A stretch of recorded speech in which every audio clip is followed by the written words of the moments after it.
పేర్ని నాని మరొక సంచలనాత్మకమైన విషయం బయటపెట్టారు నెయ్యిలో. ఒకటి ఎన్డీడీబీ నివేదిక. ఆ నివేదికలో వెన్న వెన్న శాతము, పాల శాతం, పాలల్లో పెరుగు ఇది ఫ్యాట్ శాతం ఇదంతా ఎక్కువ ఉందని చెప్పి ఓ పక్కన ఎన్డీడీబీ రిపోర్ట్లో చూపెడితే అసలు అది పాలే కాదు సింథటిక్ పాలని చెప్పి పయ్యావుల కేసు ఎట్లా చెప్తారంటూ జడశ్రవణ్ కుమార్ క్లియర్గా ఆ వివరాలతో సహా ఏ ఏ అంశంలో అప్పుడు ఇచ్చినటువంటి నివేదిక ఉందో చెప్పుకొచ్చారు.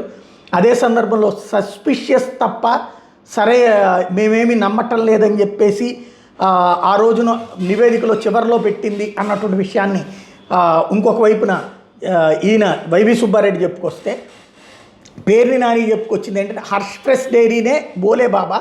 ఈ హర్ష్ ఫ్రెష్ డైరీకి ముఖ్యమంత్రి హోదాలో ఆపద్ధర్మ ముఖ్యమంత్రి 2019లో దిగిపోయే ముందు అప్పటికి ఎన్నికల్లో ఓడిపోయి ఇంకా పదవిలో కొనసాగినటువంటి చంద్రబాబు నాయుడు ఆపద్ధర్మ ముఖ్యమంత్రి హోదాలో హర్ష్ ఫ్రెష్ డైరీకి పాలు ఇవి ఇవ్వడానికి పర్మిషన్ ఇచ్చిందే ఆయన.